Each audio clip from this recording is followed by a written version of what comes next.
મારું નામ અનુરાધા છે અને હું વિધવા છું. અને વિધવા શબ્દ સાથે જ લોકો અને શંકાઓ અને અણગમતી નજરો જોડે છે. પરંતુ મારા માટે વિધવા હોવું કોઈ પસંદગી નહોતું. એ તો એક એવો આઘાત હતો જે મારું એક જ ઝાટકે બધું જ છીનવી ગયો હતો. હું ત્યારે માત્ર 27 વર્ષની હતી. લગ્નને 3 વર્ષ પણ પૂરા થયા નહોતા અને મારી દુનિયા મારા પતિ મોહન સુધી જ સીમિત હતી. તે દિવસ આજે પણ મને યાદ છે. વરસાદ પડી રહ્યો હતો. મોહન શહેરથી ગામડે આવી રહ્યો હતો અને રસ્તામાં અકસ્માત થયો. એક ફોન આવ્યો અને એ ફોન સાથે મારું આખું જીવન થંભી ગયું. કોઈએ કહ્યું હતું કે હોસ્પિટલ પહોંચી જાઓ, પરંતુ ત્યાં પહોંચતા પહેલાં જ બધું પૂરું થઈ ગયું હતું. મોહનનો શ્વાસ બંધ થઈ ગયો હતો અને મારી અંદર કંઈક તૂટી ગયું હતું જે ક્યારેય ફરી જોડાઈ શક્યું નહીં. એ દિવસે માત્ર મારો પતિ નથી મર્યો, પરંતુ મારી ઓખ મરી ગઈ. મારી હિંમત અને મારા સપનાઓ બધું જ તેની સાથે સમાધિમાં ઉતરી ગયું હતું. ગામમાં વિધવા સ્ત્રી માટે જીવન કેટલું કઠિન હોય છે એ મને શબ્દોમાં સમજાવવાની જરૂર નથી, કારણ કે એ જીવન જીવવું પડે છે. સમાજના દરેક પ્રશ્નમાં, દરેક નજરમાં એક જ સવાલ છુપાયેલો હોય છે: હવે આનું શું થશે? હું મારા સાસુ સાથે રહેતી હતી. તે પણ બીમાર હતી. મોહન જ એકમાત્ર સહારો હતો અને હવે એ પણ નહોતો. પૈસા નહોતા, કામ નહોતું અને સૌથી મોટું દુઃખ એ હતું કે કોઈ મને માણસ તરીકે નહીં, પરંતુ એક બોજ તરીકે જોઈ રહ્યું હતું. દરરોજ સવારે હું ઉઠતી ત્યારે મનમાં એક જ વિચાર આવતો કે આજે દિવસ કેવી રીતે પસાર થશે. લોકો સહાનુભૂતિ બતાવતા હતા, પરંતુ એ સહાનુભૂતિમાં પણ દયા કરતાં વધારે ડર અને શંકા હતી. ગામની સ્ત્રીઓ મને દૂર રાખતી, જાણે વિધવાપણું કોઈ ચેપ હોય. પુરુષો નજર ચોરીને જોતા હતા અને કેટલાક તો એવી નજરે જોતા હતા જેનાથી આત્મા સુધી કંપી જતો હતો. હું ચૂપચાપ બધું સહન કરતી રહી, કારણ કે મારી પાસે બીજો રસ્તો નહોતો. એક દિવસ ગામના સૌથી મોટા શાહુકાર મંગેશના માણસે મને કહ્યું કે તેમના ઘરે એક નાનકડા બાળકની દેખરેખ માટે કોઈ જોઈએ છે. મંગેશનું નામ સાંભળતા જ મને ડર લાગ્યો, કારણ કે ગામમાં તેના વિશે ઘણી વાતો હતી કે તે કઠોર છે, નિર્દયી છે અને સ્ત્રીઓ વિશે તેની નજર સારી નથી. પરંતુ મારી પાસે વિકલ્પ નહોતો. સાસુની દવાઓ માટે પૈસા જોઈતા હતા અને ભૂખ કોઈને રાહ જોવાની તક આપતી નથી. તેથી મેં મન કઠોર કરીને કામ સ્વીકારી લીધું. મંગેશના ઘરમાં પહેલો દિવસ મારા જીવનમાં સૌથી મુશ્કેલ દિવસમાંનો એક હતો. સૌથી મોટું મકાન, શાંત વાતાવરણ અને એક અજાણી ઠંડક હતી. હું બાળકને સંભાળતી હતી અને મનમાં સતત ડર હતો કે ક્યારે શું થશે. પરંતુ દિવસો પસાર થતા ગયા અને ધીમે ધીમે મને સમજાઈ ગયું કે મંગેશ એટલો ખરાબ નથી જેટલો લોકો કહે છે. તે ઓછું બોલતો હતો, પરંતુ જ્યારે પણ બોલતો ત્યારે સ્પષ્ટ અને સીધું બોલતો. બાળક સાથે તેનું વર્તન નરમ હતું અને મારા પ્રત્યે પણ તેણે ક્યારેય અણઉચિત વાત નથી કરી. પણ એક દિવસ મંગેશે મને પૂછ્યું, અનુરાધા, તું કેટલી શાંત કેમ રહે છે? ત્યારે મેં હળવી રીતે કહ્યું કે જીવન મને શાંત રહેવા મજબૂર કરે છે. એ દિવસે મેં પહેલી વખત તેની આંખોમાં સંવેદના જોઈ હતી. દયા નહીં, પરંતુ સમજ. ધીરે ધીરે વાતો વધતી ગઈ હતી. મારી ભૂતકાળની પીડા, મારી એકલતા અને સમાજના ઘા મેં પહેલી વખત કોઈને કહી હતા. અને એ મંગેશ હતો, જેનો ડર મને ક્યારેક ગળું દબાવી દેતો હતો.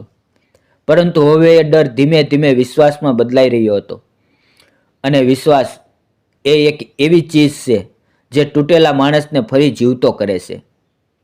એક સાંજે તેણે મને કહ્યું કે અનુરાધા, તું ફક્ત કામદાર નથી, તું એક માણસ છે અને તને ખુશ રહેવાનો હક છે.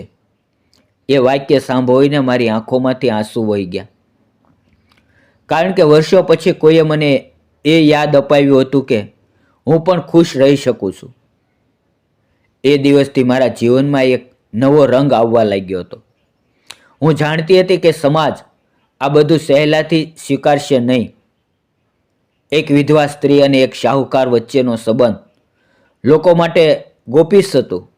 મંગેશે ક્યારેય મારી મર્યાદા તોડી નહીં, ક્યારેય દબાણ કર્યું નહીં, અને કદાચ એ જ કારણે હું ફરી પ્રેમ પર વિશ્વાસ કરવા લાગી હતી. મારા મનમાં સતત સંઘર્ષ ચાલતો હતો કે શું મને ખુશ થવાનો અધિકાર છે? શું મોહનની યાદને ધોકો આપું છું? પરંતુ પછી સમજાયું કે મોહન જો આજે હોત તો કદાચ એ પણ મને તૂટેલી જોઈને દુઃખી થાત. આ રીતે ધીમે ધીમે મારી જિંદગી અંધકારમાંથી પ્રકાશ તરફ આગળ વધી રહી હતી. મારી અંદર બદલાવ આવી રહ્યો હતો. એ બદલાવ મને જ ડરાવતો હતો, કારણ કે વર્ષો પછી કોઈના માટે મન ધબકતું હતું અને એ ધબકારામાં અપરાધ બોધ પણ હતો. સમાજ શું કહેશે, લોકો શું બોલશે, એ બધું મને રાતે ઊંઘવા દેતું નહોતું. પરંતુ સવાર પડે એટલે ફરી એ જ કામ, એ જ બાળકની હાસ્યભરી આંખો અને મંગેશની શાંતિભરી હાજરી મને થોડું મજબૂત બનાવી દેતી હતી. ગામમાં વાતો ફેલાવા લાગી હતી. વિધવા સ્ત્રી શાહુકારના ઘરે રહે છે. એ વાત લોકો માટે મસાલો હતી. કોઈ ખુલ્લેઆમ બોલતું નહોતું, પરંતુ નજરોમાં પ્રશ્ન હતા. એક દિવસ મંદિરેથી પરત આવતી વખતે એક સ્ત્રીએ મને કહ્યું કે અનુરાધા, તને શરમ નથી આવતી? મરેલા પતિને ભૂલીને આ રીતે જીવે છે.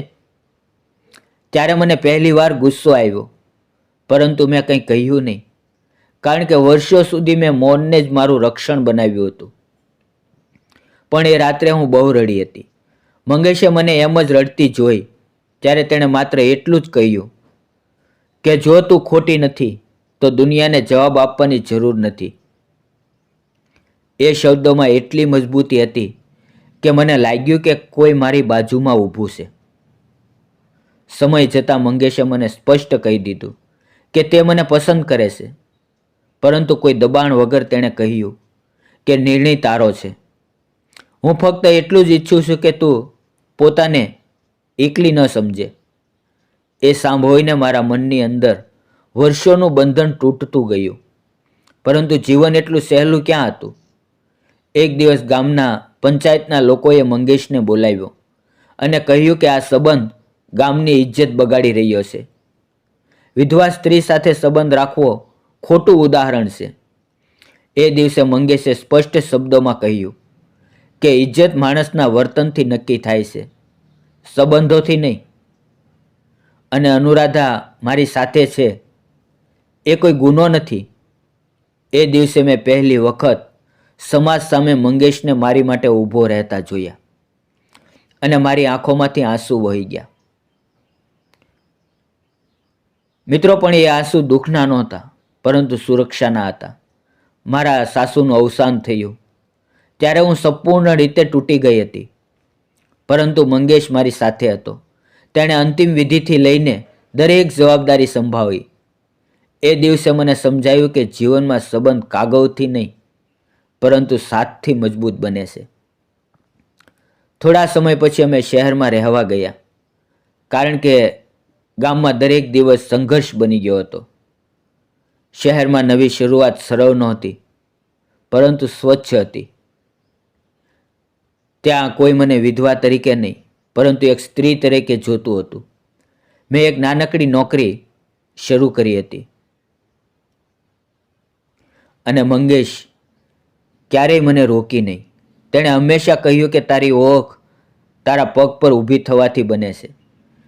એ વાતે મને આત્મવિશ્વાસ આપ્યો. એક દિવસ મેં જાતે કહ્યું કે હવે હું તૈયાર છું. ભૂતકાળને યાદમાં રાખીને વર્તમાન સ્વીકારવા. લગ્ન સાદા હતા. કોઈ દેખાવટ નહીં, કોઈ ભીડ નહીં, પરંતુ એ દિવસે મારા ચહેરા પર શાંતિ હતી, જે વર્ષો પછી પાછી આવી હતી.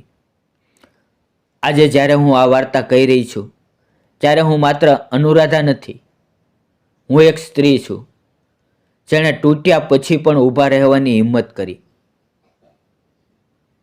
હું એ સમાજને કંઈ સાબિત કરવા નથી માંગતી, પરંતુ એટલું જરૂર કહું છું કે વિધવા હોવું અંત નથી, એ તો જીવનનો એક અધ્યાય છે. દરેક સ્ત્રીને ફરી પ્રેમ કરવાનો, ફરી ખુશ થવાનો અને સન્માનથી જીવવાનો અધિકાર છે. ભૂતકાળ આપણું સત્ય છે, પરંતુ ભવિષ્ય આપણો અધિકાર છે. જો મારી વાર્તા કોઈ એક દિલને પણ આશા આપે તો સમજજો કે મારી પીડા વ્યર્થ નથી. મિત્રો, વિડીયો પસંદ આવ્યો તો વિડીયોને લાઈક, ચેનલને સબસ્ક્રાઈબ કરવાનું ન ભૂલતા. ફરી મળશું આપણે એક નવા વિડીયોની અંદર. ત્યાં સુધી આવજો. અને હા મિત્રો, વાર્તામાં આવેલા નામ, પાત્ર અને ઘટના ફક્ત કાલ્પનિક હતા. તેનો કોઈ પણ વ્યક્તિ, જાતિ, ધર્મ કે સમાજ સાથે કોઈ સંબંધ નથી. આ વાર્તા ફક્ત શૈક્ષણિક અને મનોરંજન હેતુથી બનાવવામાં આવેલી હતી. તેને અન્યથા ન